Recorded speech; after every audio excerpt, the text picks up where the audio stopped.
In 1975, when I was serving as National Field Director of SCLC, where I was raised up by Reverend Hosea Williams, I broached Dr. Ralph David Abernathy, our president, about taking on the judicial branch of government. I said, Dr. Abernathy, you know, we're focusing on legislative branches around the country, Congress. We're always looking at the executive branches, the President of the United States and governors and, you know, mayors. And I said, Dr. Abernathy, we got to do something about the judicial branch. And I said, right here in the state of Georgia, where SCLC is based, you know, we're almost 30% of the population, but we are over 65% of the inmates in the jails and prisons. And he said, well, what do you want to do? I said, I think SCLC ought to take on a project to bring either a lawsuit or do something to call attention to this problem. And so the conversation went on and on and on, and I ended up in the General Assembly because of him and Hosea Williams and Reverend Joe Boone. And then I began to talk about it even more. And finally, after Lachlan McDonald, my brother here, who has been with us since 1981 in this battle, he had won a reapportionment case for us at the U.S. Supreme Court that created the first majority black congressional district in this state, the 5th congressional district in Atlanta. We had 10 districts then. We wanted 1 out of 10. The state legislature, all Democrats, said no. The governor said no. We had to sue, and we won. And that's why John Lewis is serving in that seat today. And so from there, we began to talk about the judicial branch of government. Lachlan and I were working on the creation and revitalization of Keysville, Georgia, now between Augusta and Waynesboro. And I kept telling Lachlan, we got to do something about Georgia's judiciary. And finally, Lachlan went to the National Board of ACLU in New York, and he put it on the table. And the board said, well, if Tyrone is willing to be the lead plaintiff in such a piece of litigation, or a complaint against the state, we'll finance it. The foundation of ACLU will take it on. And Lachlan brought the verdict back to me, and I said, okay, I'll do it, but I gotta have a coalition of people around the state. And we reached out across the state, and we found warriors from the NAACP and SCLC, and farmers and housewives and teachers and preachers, and we brought them in as co-plaintiffs. So we filed our case in the Southern District in Savannah.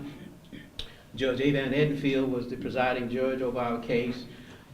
Governor Joe Frank Harris was the governor when we filed the case in 1988. Governor Zell Miller inherited the case when he won in 1990. And so Governor Miller, before he was sworn in, called me up on the way from Young Harris down to Atlanta one day, and he said, Tyrone, I want you to know I'm going to be more responsive to this case that you all have filed.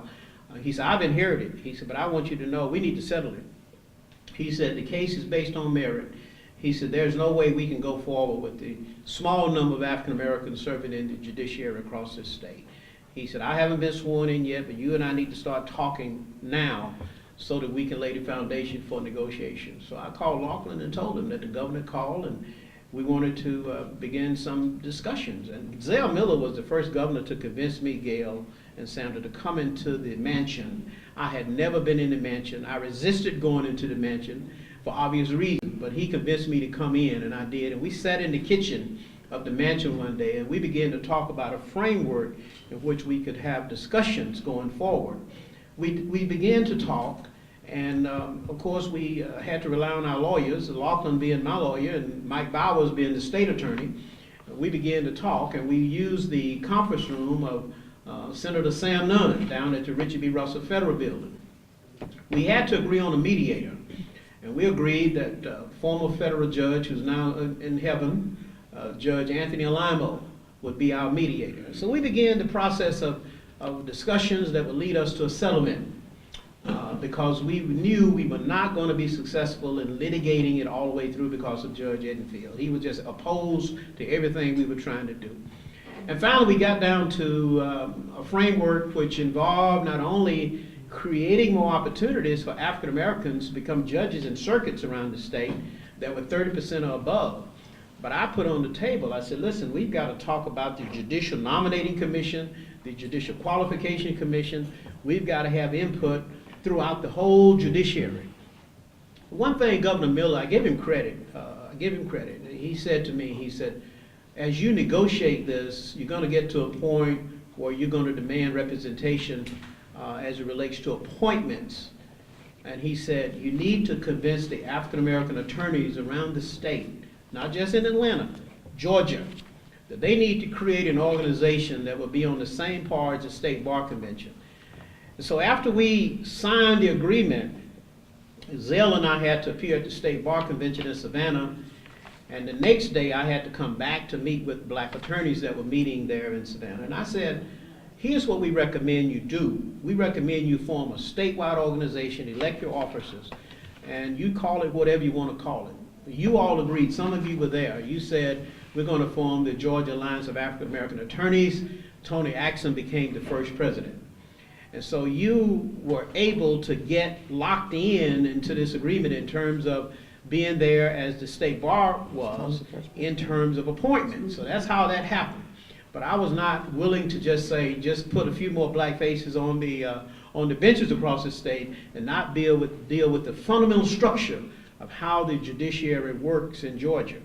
Now, we won the case. I thought it was a great victory to have that kind of a settlement with Governor Miller. We had all of our plaintiffs on the Fulton County courthouse steps one day. Then we went up to the state capitol, took a wonderful picture with all of us there. I think the Fulton County Daily Report ran the entire settlement that we had signed off on. Now, Zell Miller kept his word. Joe Frank Harris began to respond, even though we had not reached a settlement before he left office. Zell Miller kept his word and began to fill vacancies all over the state in certain judiciary circuits. Now, Roy Barnes came into office, and of course, Roy Barnes being the best governor we had in our history, we knew what he would do.